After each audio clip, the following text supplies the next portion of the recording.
This guy's really scared of Roy's rapier, apparently.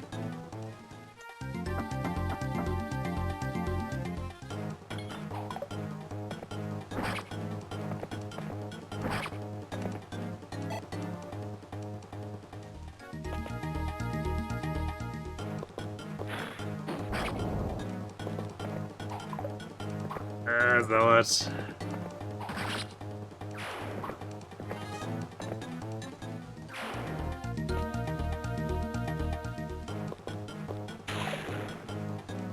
That thunder is pretty spooky for Roy too.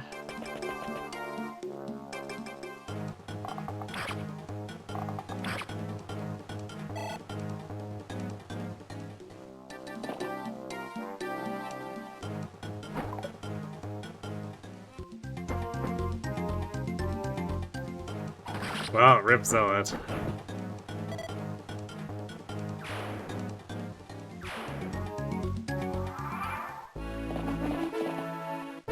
No, what are you doing? Why?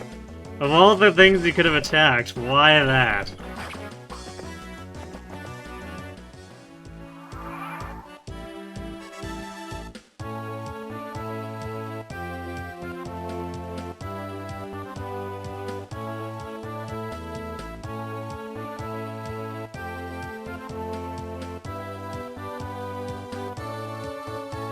You realize I'm forced to use 3 units to get hard mode boost. I mean, they're also units who need it.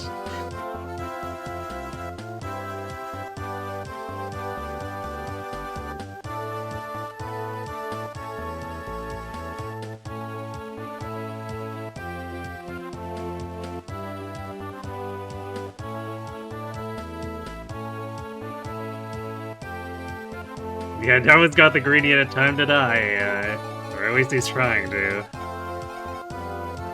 We won't let that happen because we're going to actually recruit him, but first we also need to make sure we kill the mage.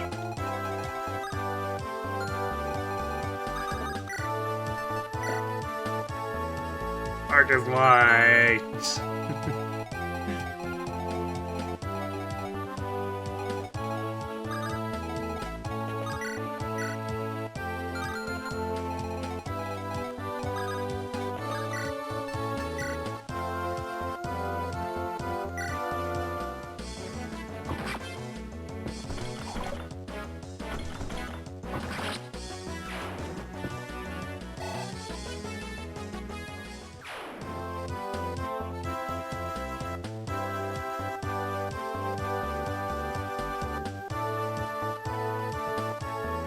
I mean, my first on-stream run, I trained Sophia. I force-fed her so hard, and she was still so bad. I tried to have her attack every single Manakete in the second-to-last chapter. And even with Apocalypse, she couldn't hit anything. We had to force the Jan kill, basically. He was literally the only thing she hit the entire stage, and I had her attack a lot.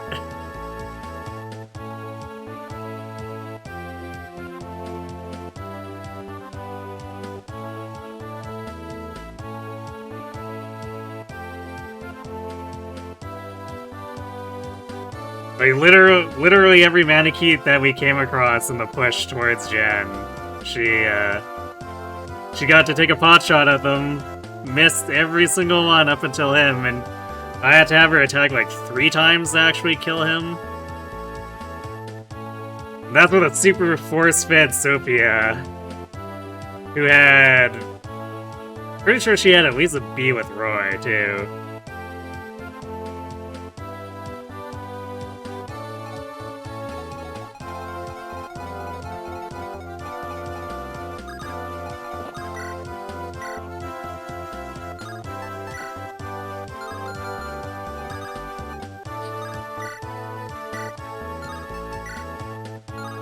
These hit rates.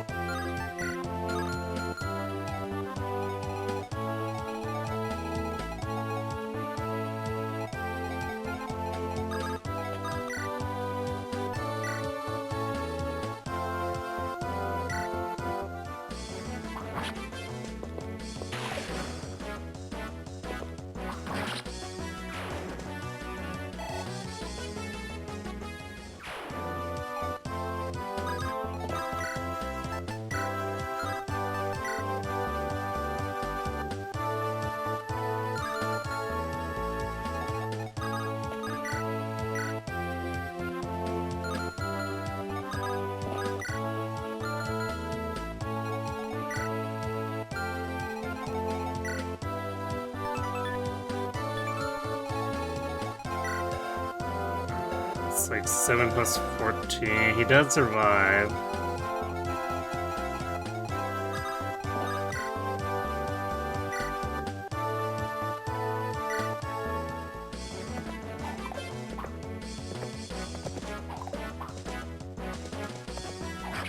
Alright, well at least Marcus at once.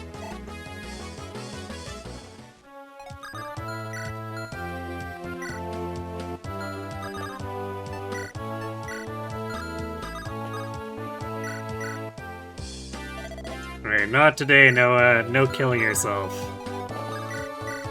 Illegal.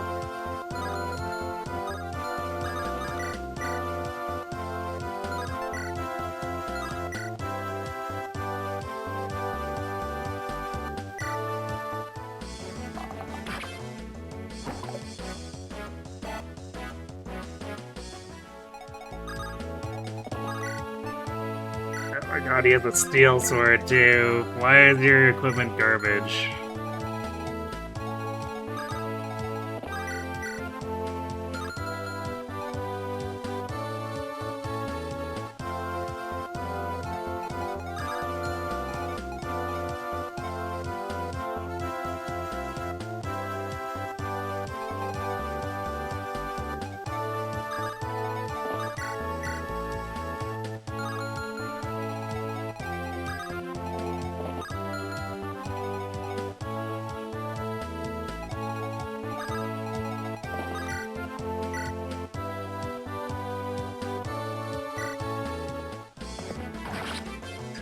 Oh, at least he landed the coin flip.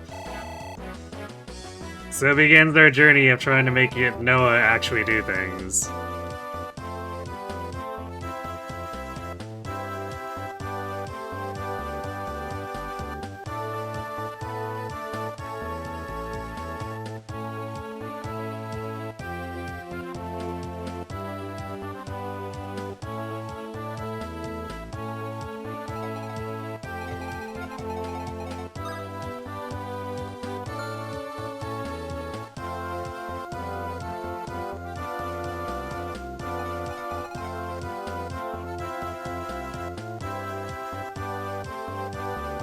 Well, there is Rogue.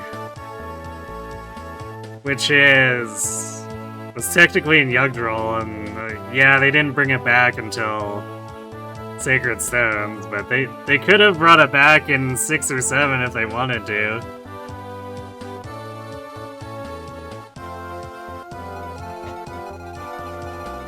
But they chose not to, because question mark?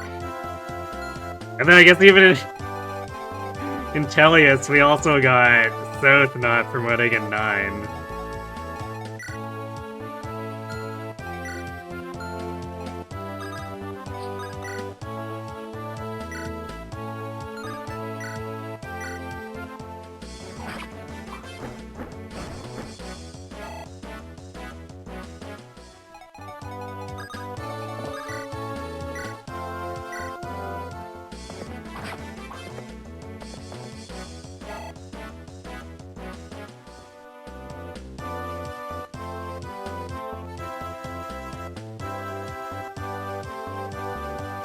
I mean, yeah, sure, it did make sense for Seth to become an assassin, but again, Rogue has been a recurring class.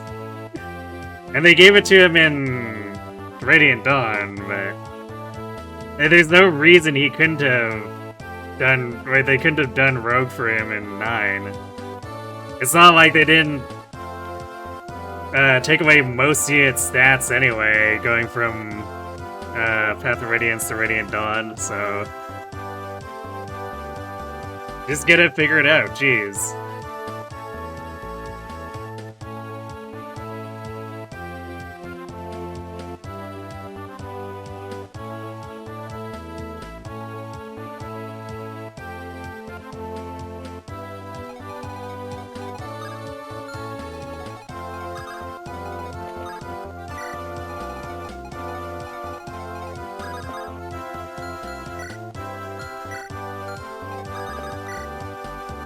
What turn are we on?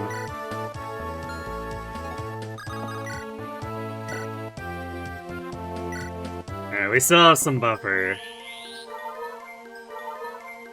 So I don't want to take too long to kill this guy down here, because I need to move Lance and Shanna away.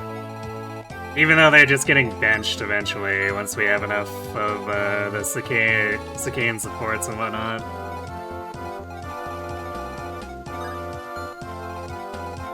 I'm not gonna just let them die.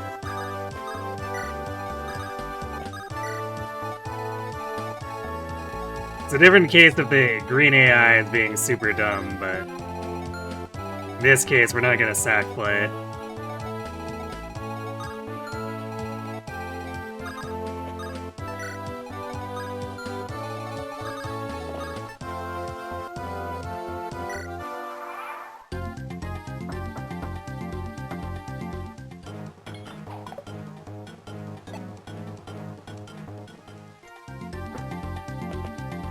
Wait. Why didn't he attack Roy? Roy was 100% in range.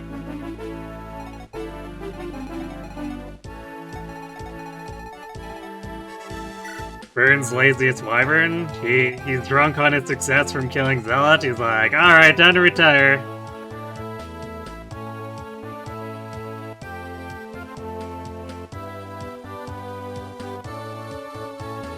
But so it's skills that, or a skill that makes him gain less experience for a bit of gross, be good in modern FE. It depends on the base game's curve. Because Blossom giving you 2 rolls to see if you succeed is way stronger than Aptitude.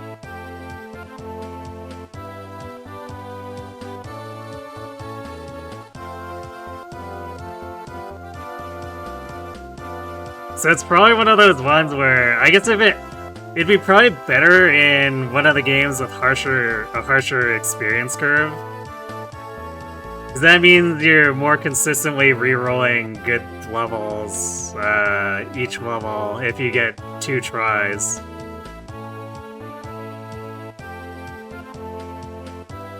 So yeah, it would probably outstrip Aptitude pretty heavily. They didn't attack Roy because they're bad at Smash.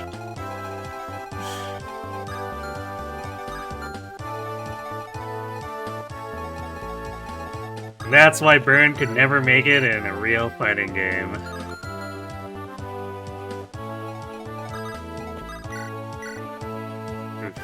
Yeah, that's also like 80 is such a bad hit rate for having supports and all. It's so yikes.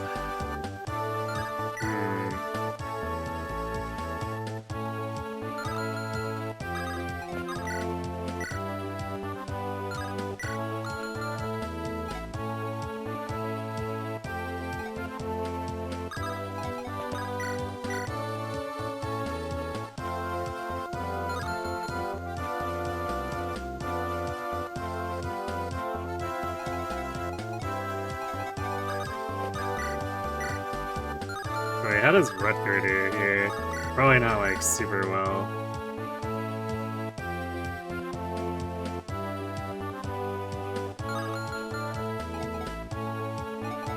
They wouldn't have the listed crit with Clarine nearby, but his damage leaves a bit to be desired.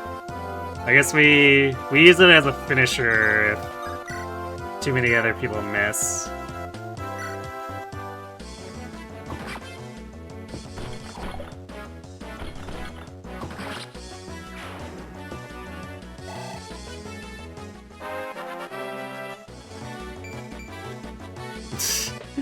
Yep, that's why Deke's gonna be on the bench.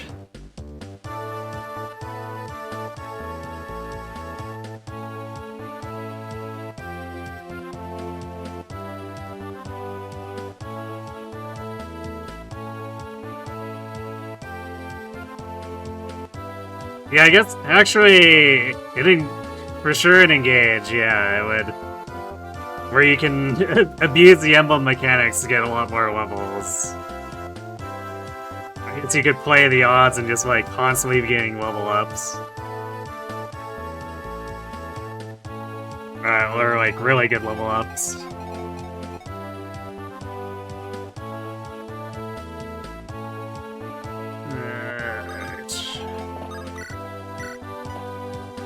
Do something, Marcus.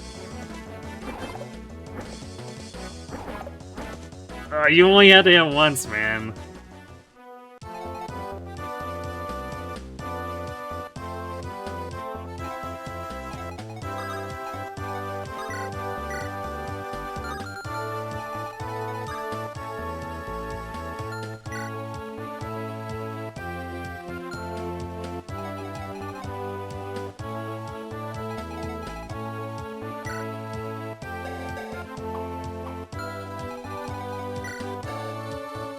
I guess Corrine can, in fact, survive having a javelin tossed at her face.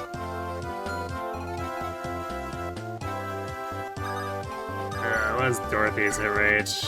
Yeah, I'd rather hedge my bets on Lou.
Rolling growth twice should be better than plus 20% growth if the growth is in the 30 to 70% range, which is pretty much going to happen with modern growths.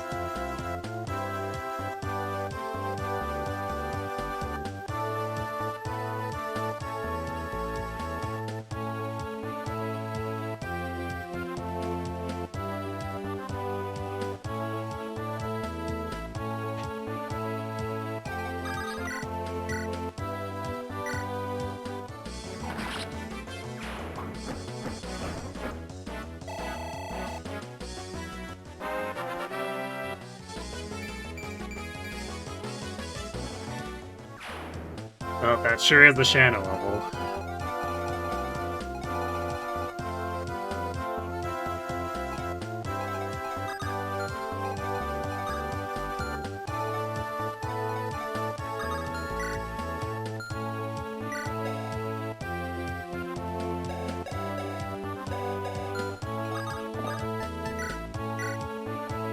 You know what? Chad, hand over that iron sword. No one needs it way more than you.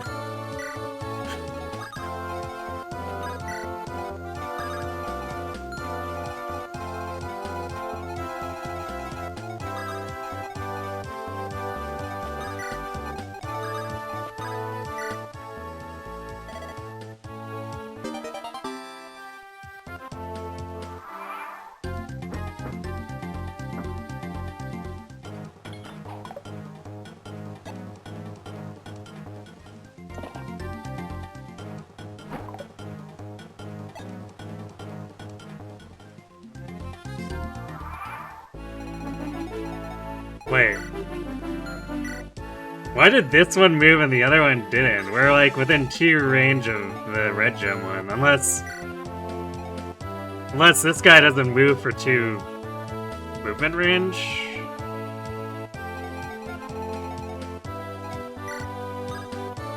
I thought all the wyverns on this map are 2 move.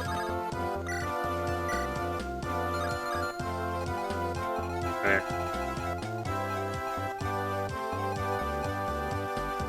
I'm not exactly the most familiar with the AI too, so I guess I'm probably wrong about that.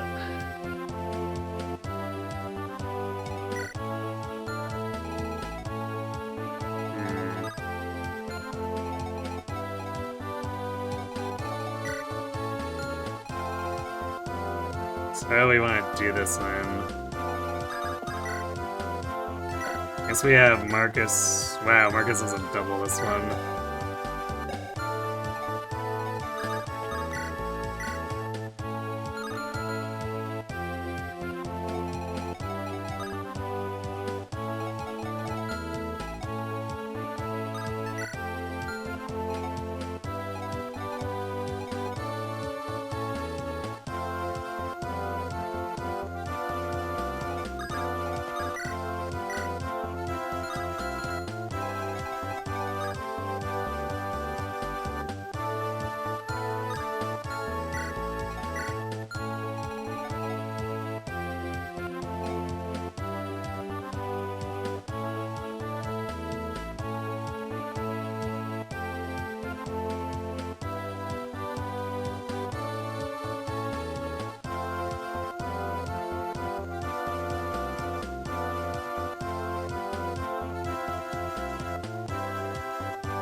Yeah, I mean, Eternal Seals being so expensive kind of makes sense.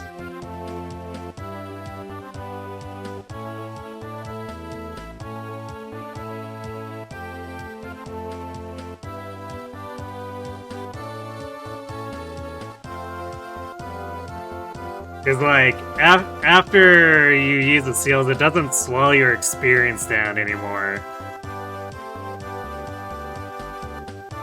You just keep counting as promoted 20. So, there definitely needs to be, like, a sizable limit to that.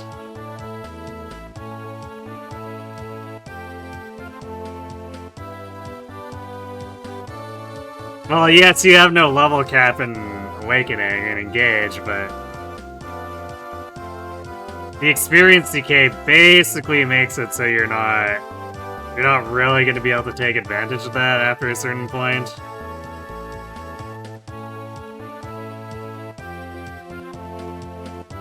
Barring, like, the post-game grinding stuff for,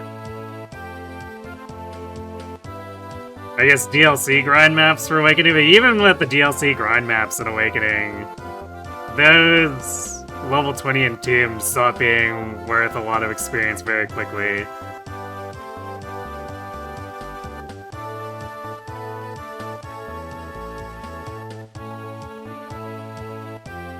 Are you sure about that? Have you seen those units with, like, 99 stats? If you get into grinding post-game, Fates can absolutely have, like, stupid stats.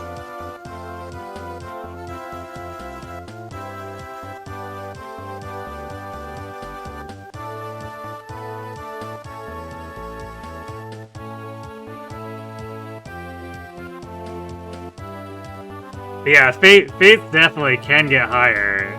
You can get high enough to make Awakening look like it's got nothing.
So this is only 13 with Roy.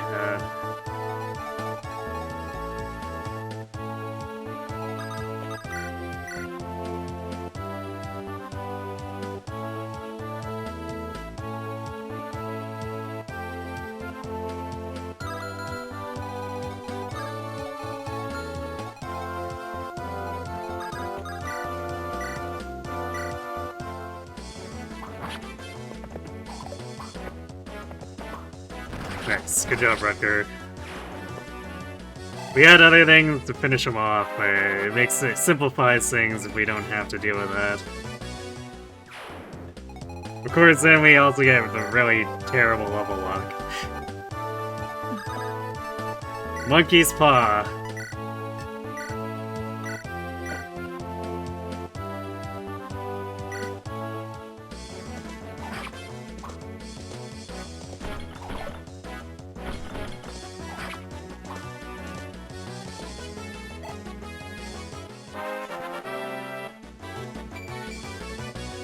Well, we got Strangling Marcus.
Yeah, either normal mode's unlimited grinding or calendar looping, which is technically a glitch.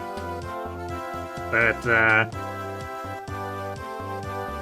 you can abuse white magic for it.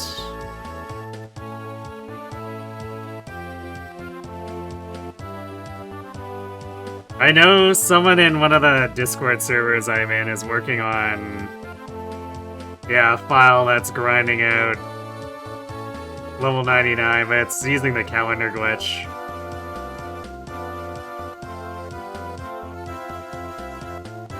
But they're basically abusing white magic to set it up with auxiliary battles.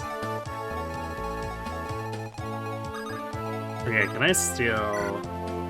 Yeah, I can't steal physics. Imagine not being base Radiant Dawn. At least I don't think I can. We'll try it after we deal with the Wyverns, but I don't think we can. It's not like we can actually kill these guys now. We'll end up in range of the Wyverns and probably die if we get that cocky.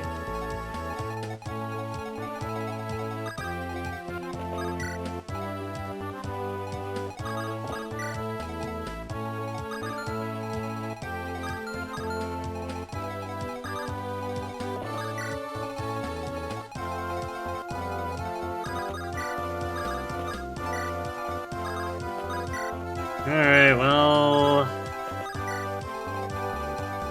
I kinda have to deal with two of these at once, I guess.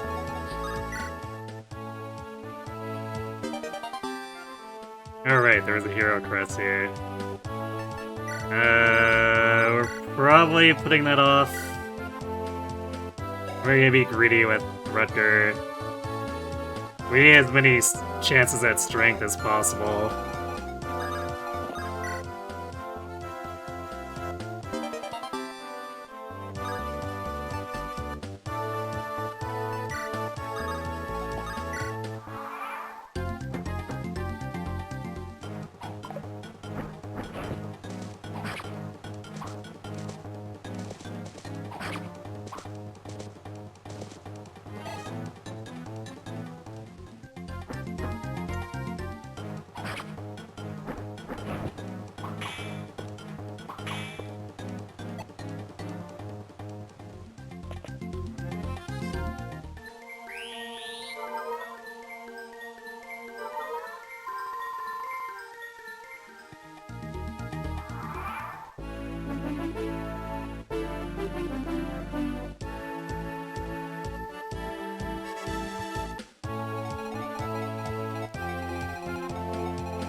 This guy roll exceptionally high defense. Yeah, apparently.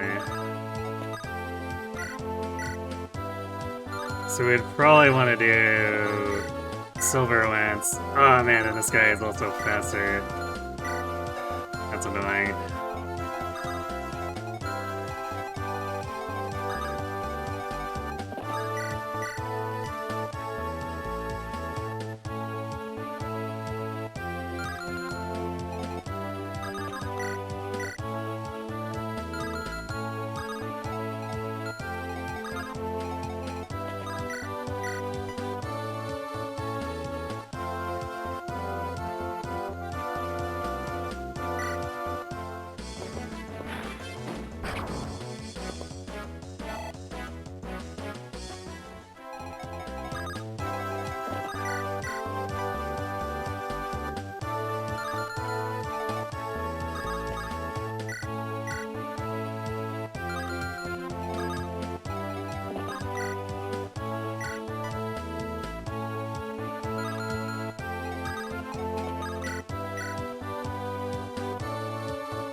Man, all that work and Wolt basically got nothing out of it.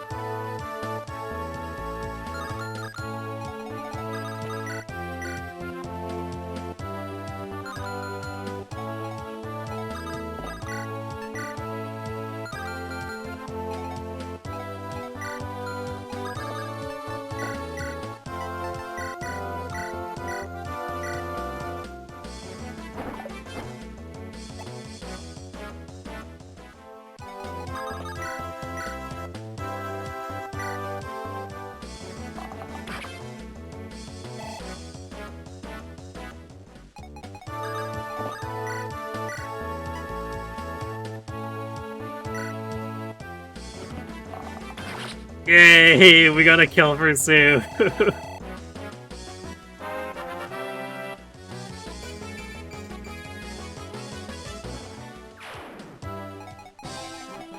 It's like using Lynn because she doesn't gain strength.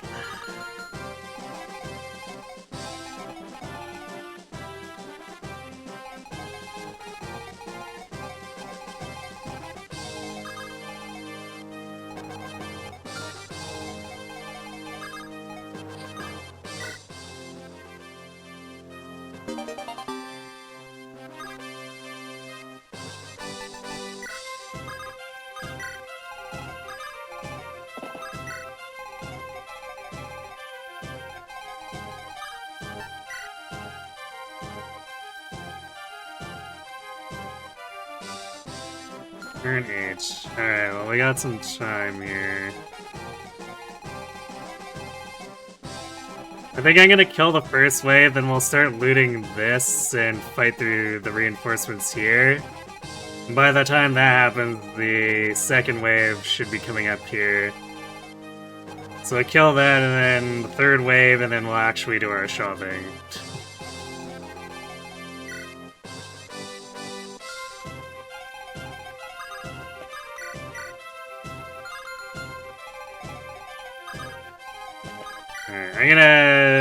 I assume we can't actually silver these guys, but even so, I'm gonna leave them so that Sue and Dorothy can shoot them. We committed war crimes! Don't we all love war crimes?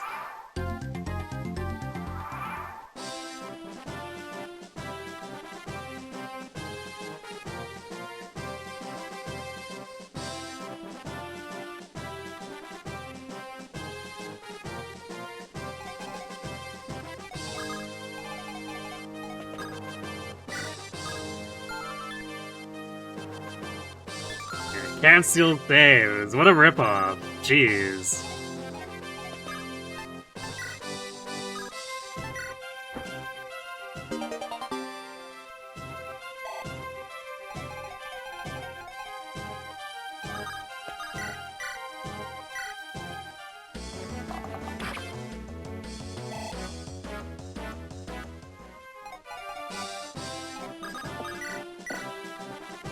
Haha!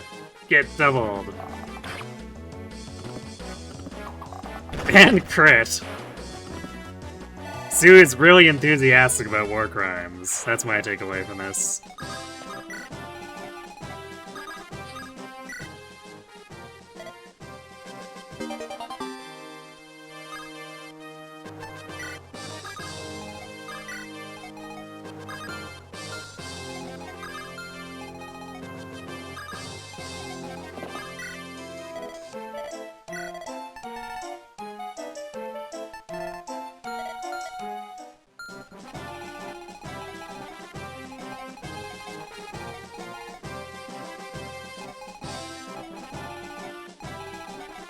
Actually, we also have to collect these too, so we'll need to thin out the enemy first.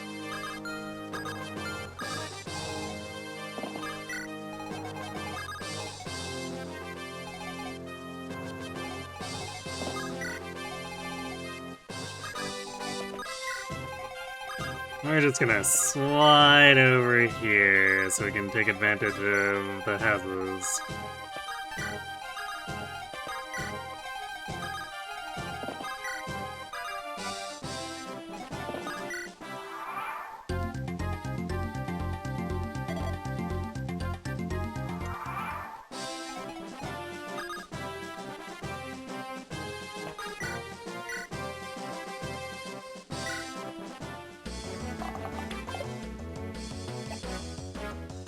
Oh, Dorothy.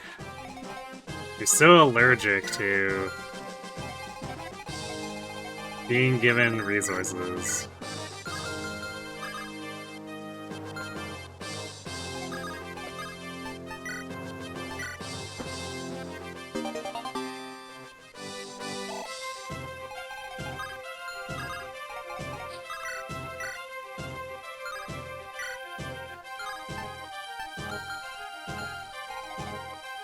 Yes, this guy is on the forest, which makes things more annoying.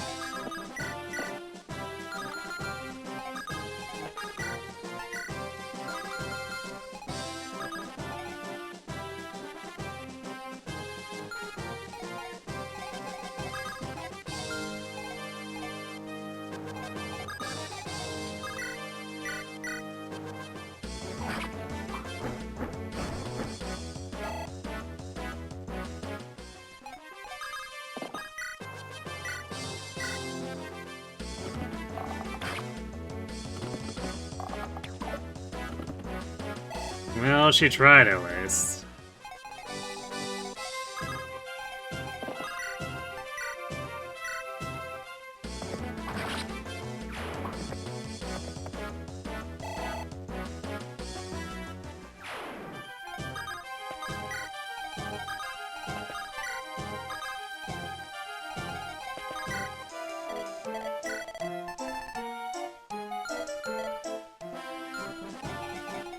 I'll have to really consider how many axes I actually want. Because it's pretty much just Marcus using them right now. Noah will eventually want to use them, but that's gonna take so long before that's even a thing.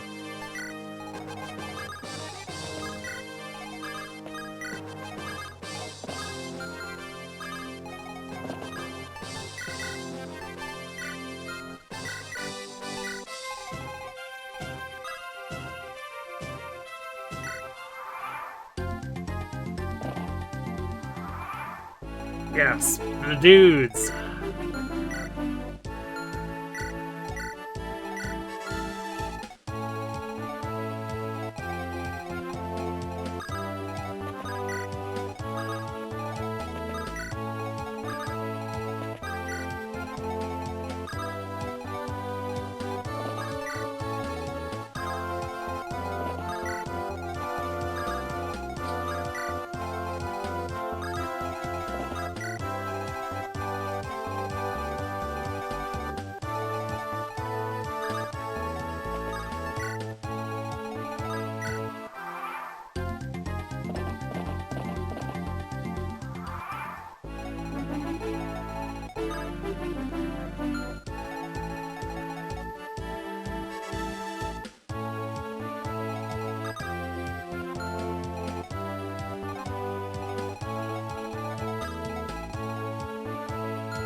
Kinda wanna put Marcus here, but they...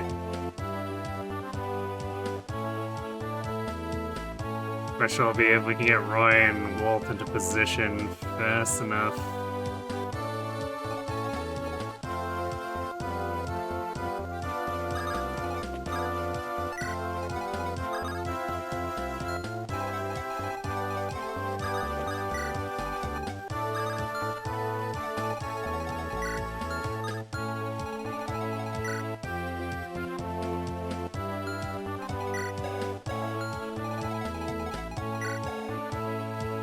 We don't double.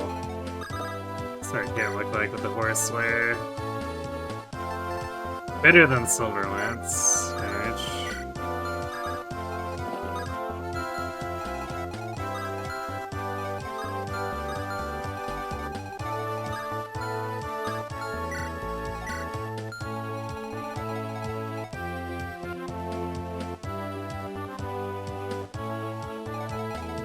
Which way?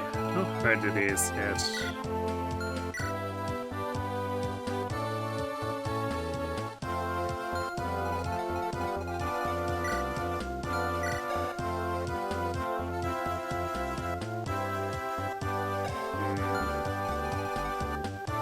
Yeah, Silver Lance is actually a problem.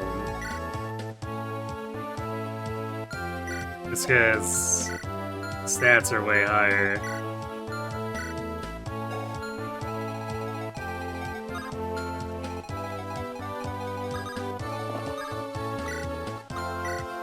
So I was thinking maybe we could fight him in the open. That's kind of bound to get ugly.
Well, she got strength.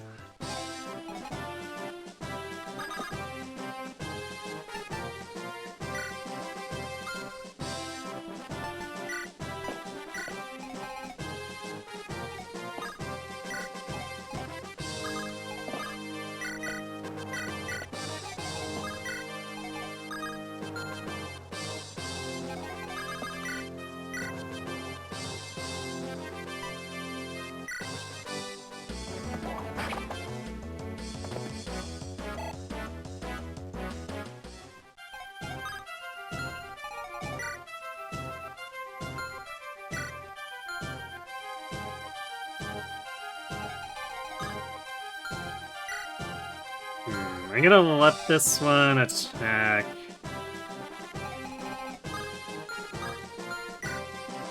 Roy, and we'll try to burst it down with everyone else.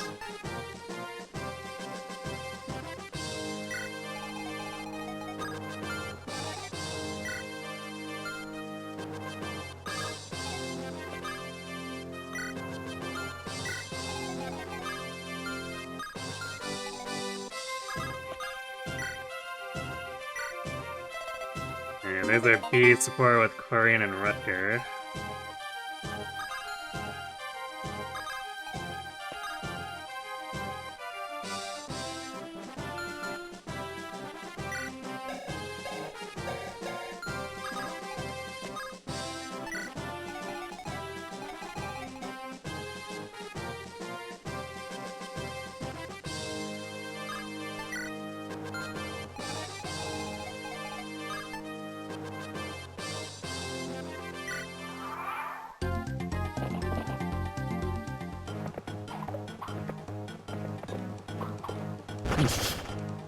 Okay, Roy.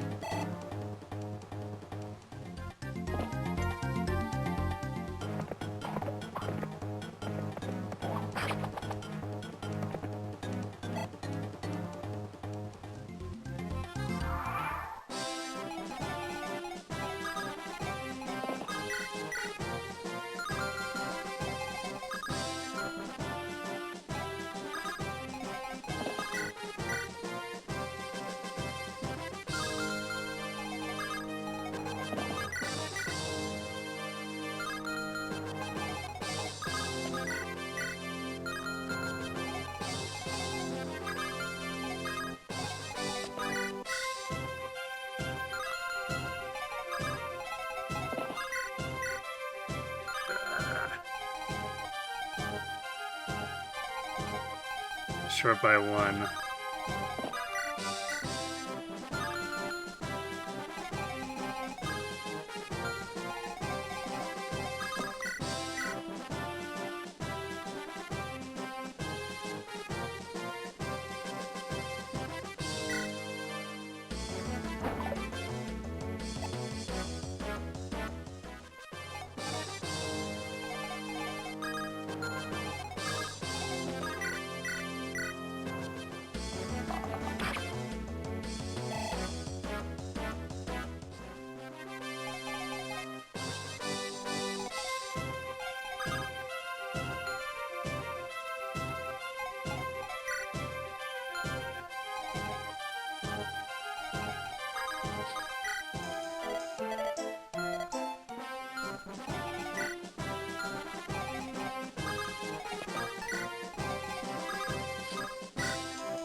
There we go.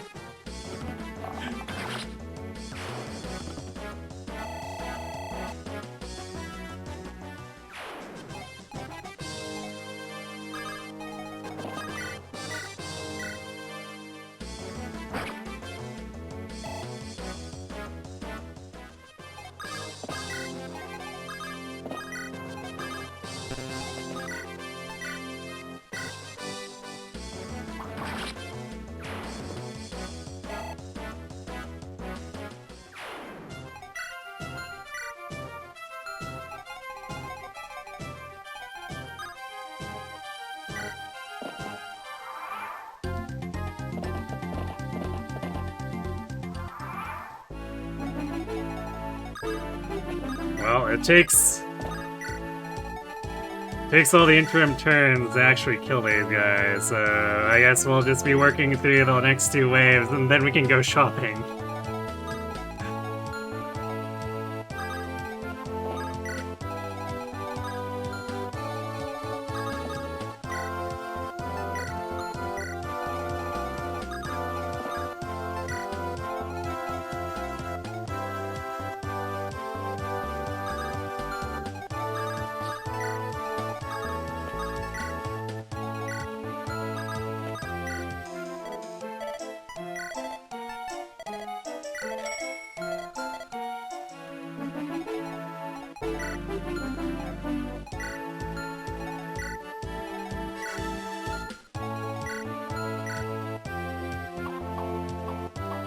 The soul who picked up the other red gem.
And Marcus doesn't double that one.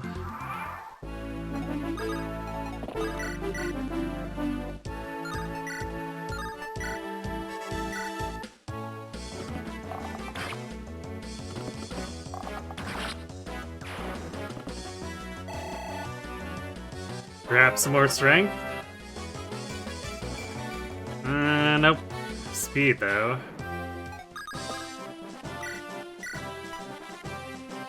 She's a long ways from doubling like Rutger, though, so... this is gonna be kinda painful.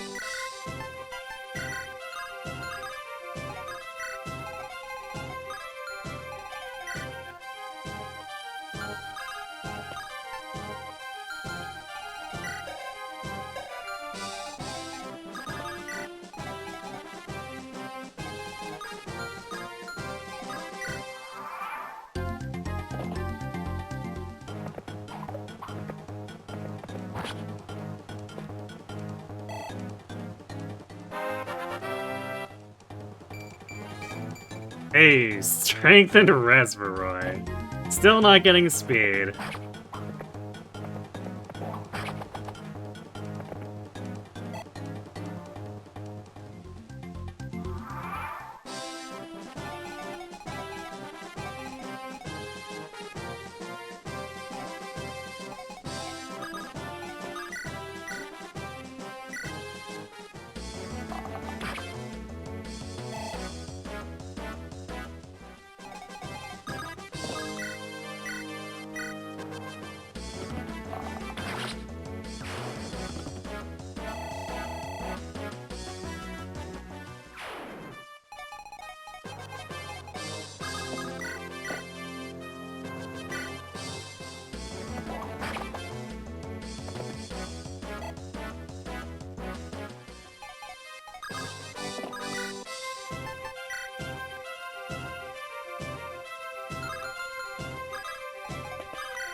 mean, what footage they've shown has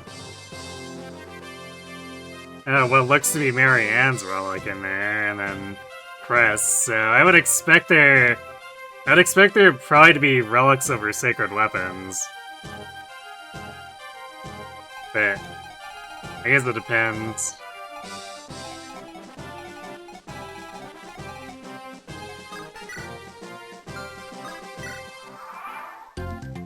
Yes, we did that one turn faster this time. Crazy.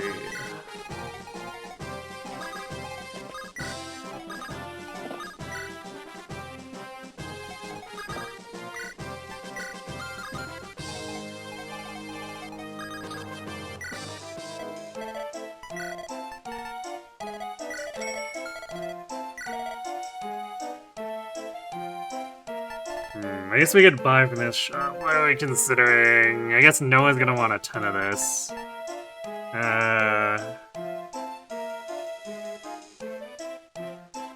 Although...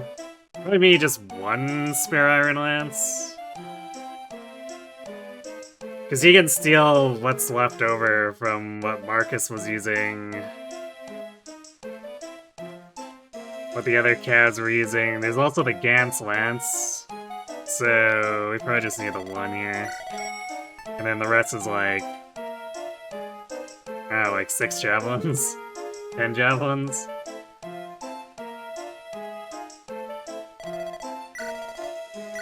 Actually, it's just him and Marcus. So let's do 6.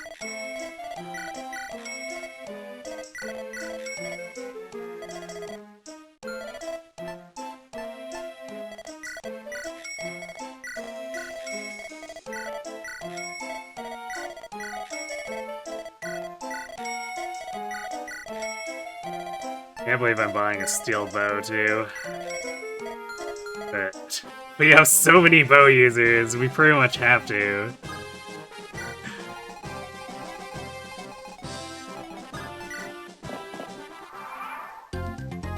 Oh right, it's one turn faster because these guys...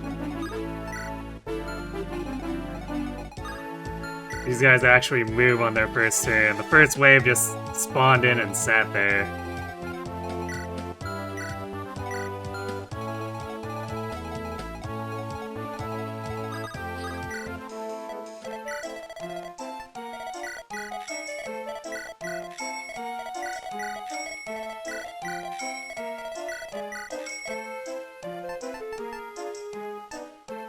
We don't need iron axes because we got a bunch of those from Axe Bros.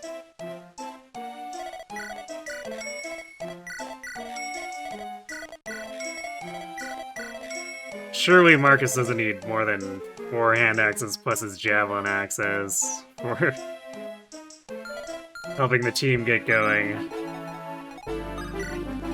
He'll probably still be around for a while, but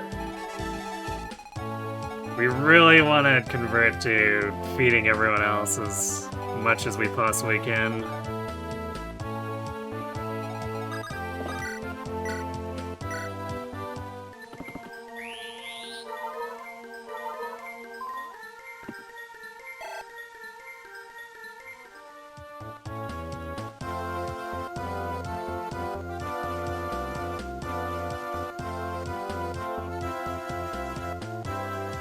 I mean, sure, Fodlan wouldn't actually export them, but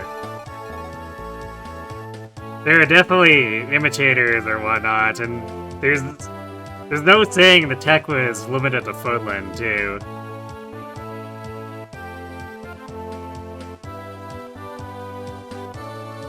So if I remember correctly, was it the Fetters or Balthus's relic that were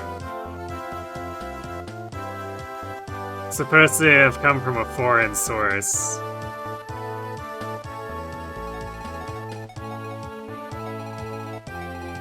So, like, there's definitely precedent for it.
Wow, one of the javelins finally hit Marcus. Also, Marcus double counterattacked through that one, so there's that.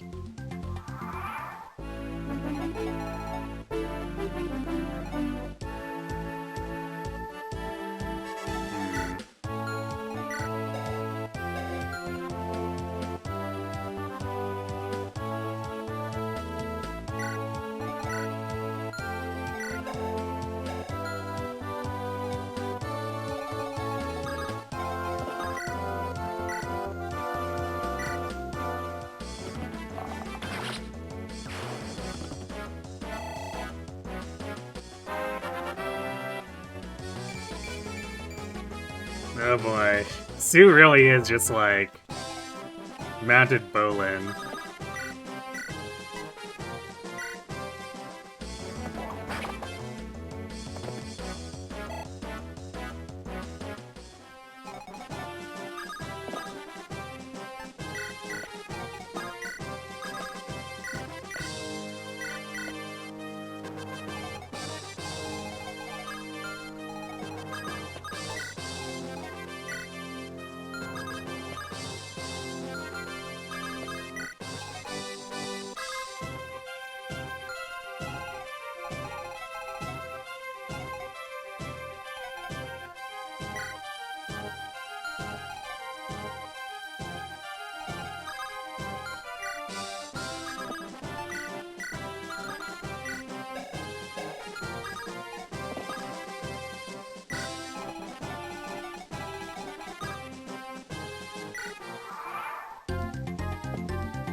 Wow, Roy managed to not get hit by any of those. That's kinda crazy. Silver Lance in shambles.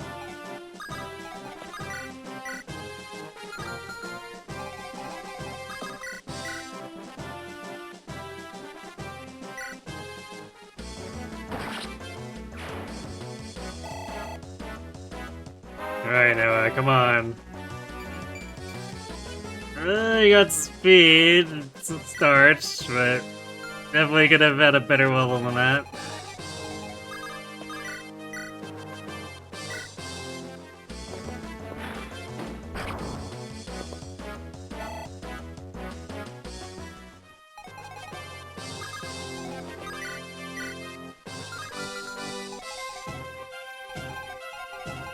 Wolt is a little too strong.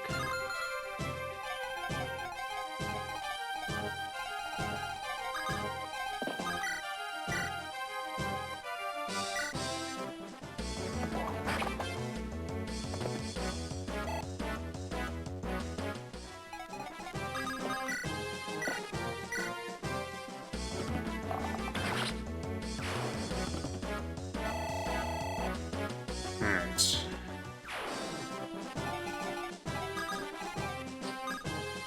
So we'll have Shanna handle all this crap.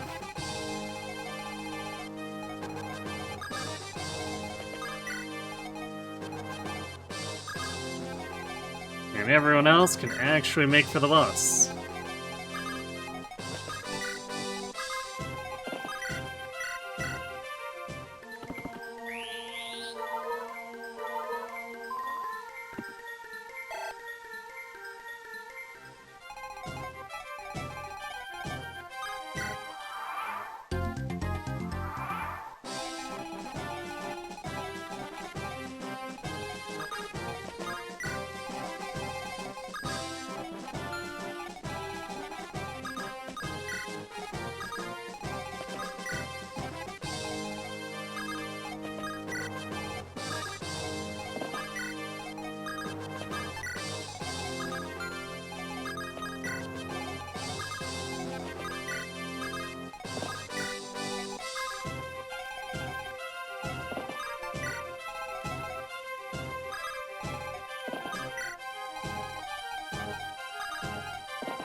We'll see how just how aggressive we actually want to be with this. 'Cause it might be better to fall back and pull them over the wall rather than just try to engage them directly.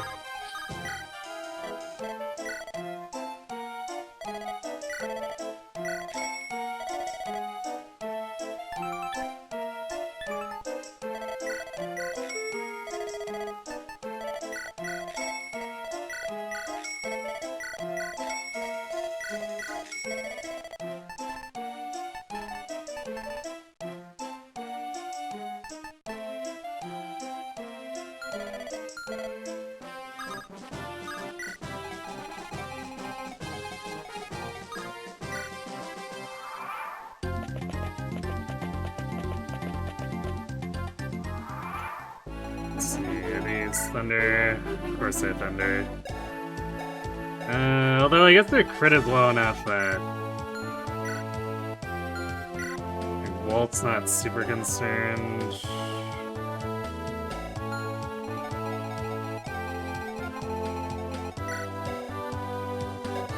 Also, he doubled them.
Five Magic Chlorine. She's gonna be a terror once we actually get to promote her.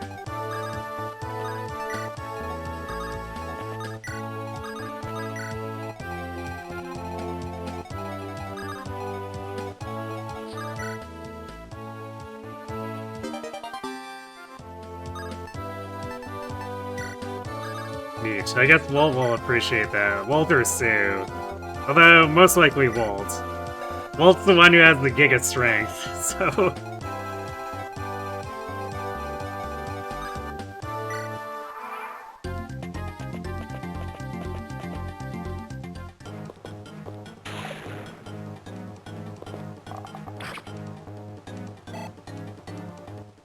Oh wait, does he not double? Oh, right, because he has... Now he doubles.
Wolt did not appreciate that.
well, I'm doing that. If we can, we'd like to isolate the soldiers a little bit, just because there are things that Sue and Dorothy can kill. Actually, and Noah, too.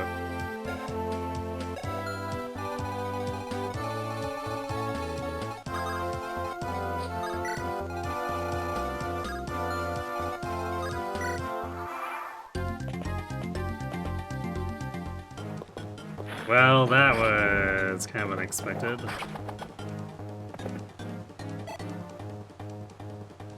The funny body blocks.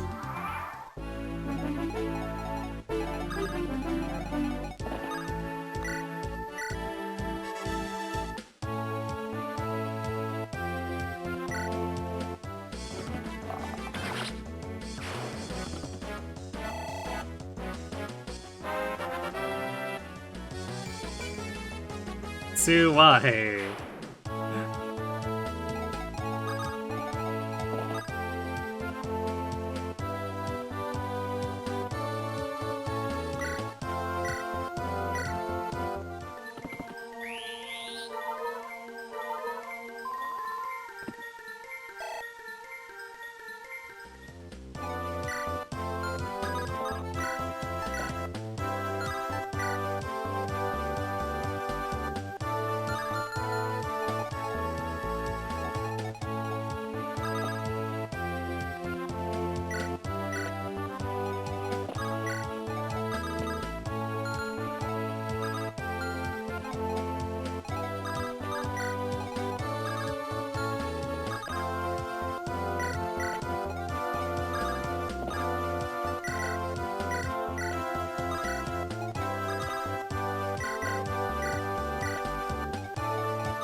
These guys have a lot of attack, even though like they're otherwise be poorly statted.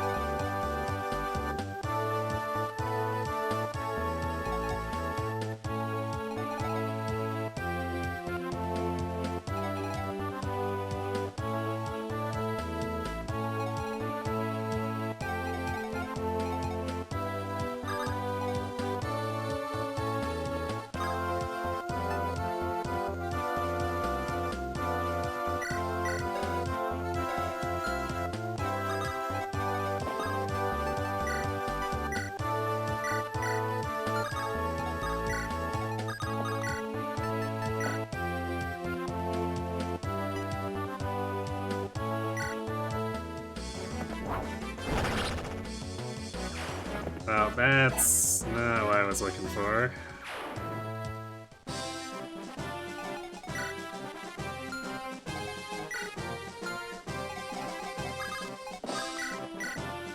Alright, we'll be patient because we can set up a kill for their Sewer Dorothy. But if we attack now, then Marcus for sure counter kills.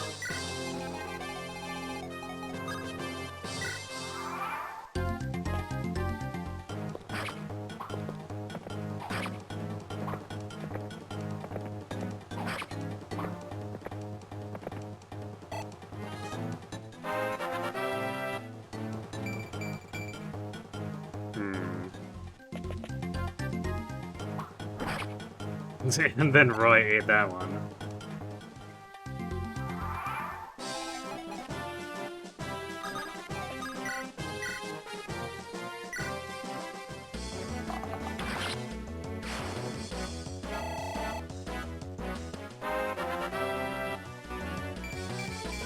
Hey, strength speed. Let's go, Dorothy.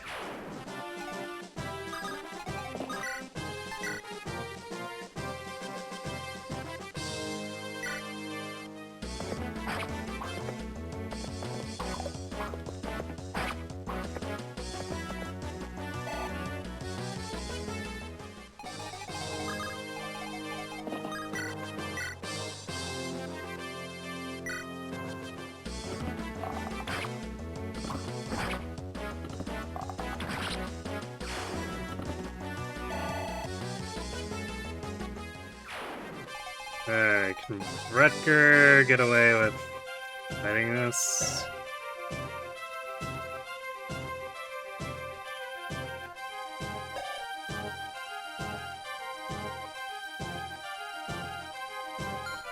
A little bit skeptical, but he's probably fast enough now that he can actually use the Armor Slayer.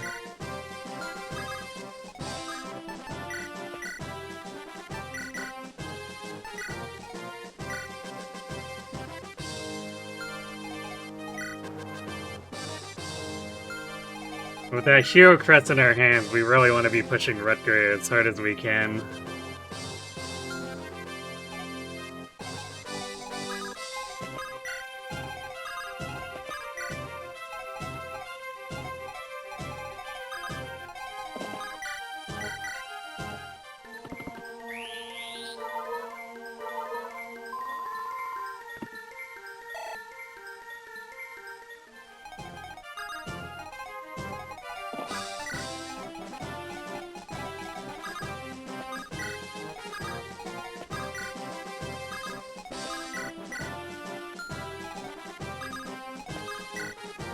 Otherwise, I'd love to... I'd like to have a stronger Wolt, though. Like, the Orion's Bolt is still a ways off, so...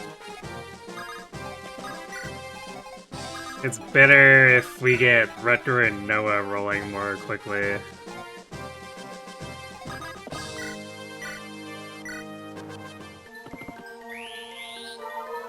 So I know there is a Knight's Crest in the next one. And then there's an Elysian Whip, but we obviously don't have any flyers who would qualify.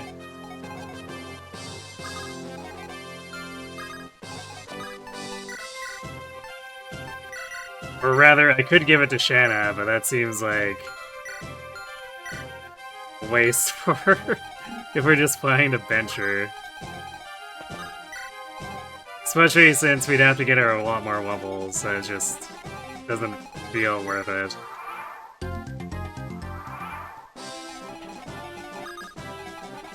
As much as I like my Pegasus Knights, it's just not on the cards for this run.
We're actually gonna run into a problem where we won't have enough Orion's bolts, too. We have 4 bow units, so we need 1 for each of the nomads and 1 for each of the 2 archers. I'm gonna have to actually look up where the secret shop is where we can buy them. I think that's the only way we're getting everyone promoted.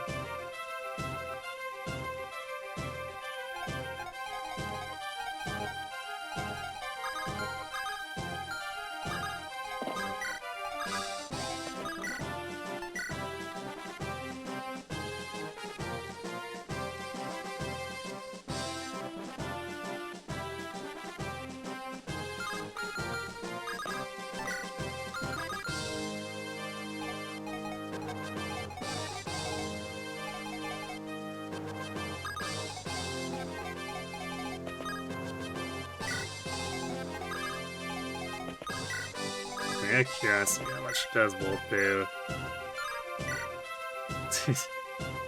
Either 8 or 7, and with really bad accuracy. Sounds about right.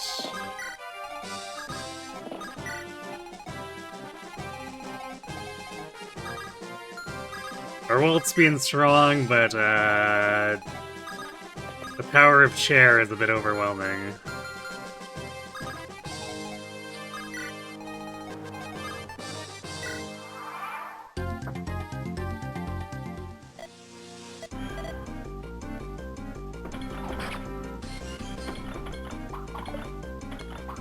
Oh.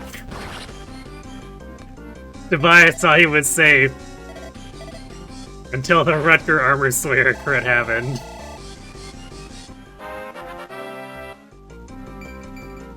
Ah. Rutger, please. When you get a crit like that, you need to also have at least a halfway decent level up.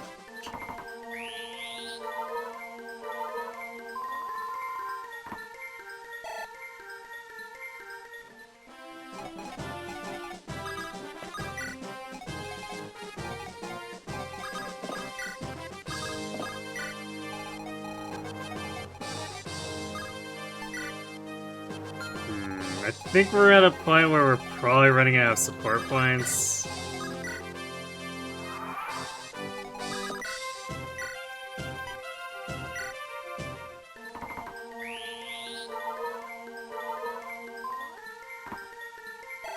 I'll do like 9 more turns here.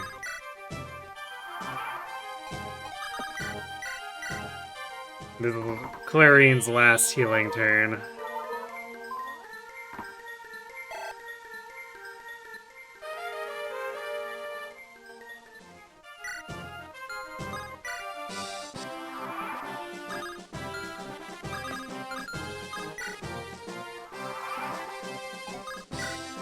Three, 4, 5, 6, 7, 8, and 9.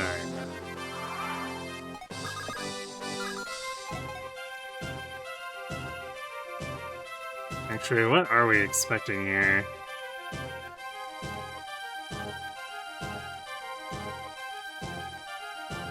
So I'm doing the support, but I never looked at the growths for them. Let's see, Sue with, oh boy, Sue with Roy is a rate of 1, so it's 60 turns for each rank. Yay!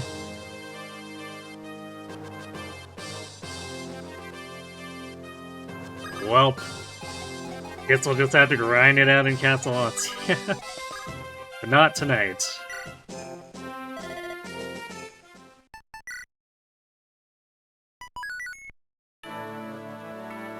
Alright, well, decent enough progress, but as expected, things are moving fairly slowly. As tends to happen when we've mostly removed units who can do a lot of 1 to 2 range. We've been leaning on Marcus a bit, but I'd prefer to... Well, not really phase them out sooner rather than later, but... I prefer to lean on him less and less as time goes on, because he will eventually get pushed out by the rules. So, we need to make sure that we leverage him as much as we can without feeding him too much experience. So, hopefully Noah gets really rolling, and then we can just hard swap them out and Noah does the Marcus things. But yeah, that's gonna have to wait until Friday. But, yeah, with the slower pace of this run, this is probably gonna be at least well, maybe 3 weeks might be overstating it, but we'll see. We are planning to do all the guidance, so... we'll be out for at least 2 more weeks. So yeah, Friday, Sunday, Monday. And aside from that, Wednesday we are hopefully doing our final session of Advance Wars 2. Reboot Competition. We got the 2 black hole missions left, but, you know, giant slog at the end of the game, so... We'll see if that's overambitious or not. Then Thursday we're returning to Umumusame. Depending on how things go in the interim, we'll either be attempting to forge some additional parents for Haru, or we'll just be grinding it out and trying to actually get the stats to cooperate for her. Either way, we're technically free of Trackblazer, so probably doing some URA and Unity instead. Much more palatable.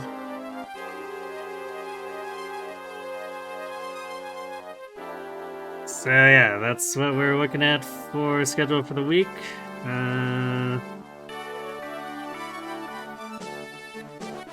Looks like we don't have one to raid either, so that's just going to be it. So thanks for watching, everyone. Hope to see you on Wednesday for some Advance Wars. If not that, then perhaps Thursday for Uma, and if not that, then Friday to pick this up again, where we will end turns 60 times for our Roy Sue ship. Have yourselves good night.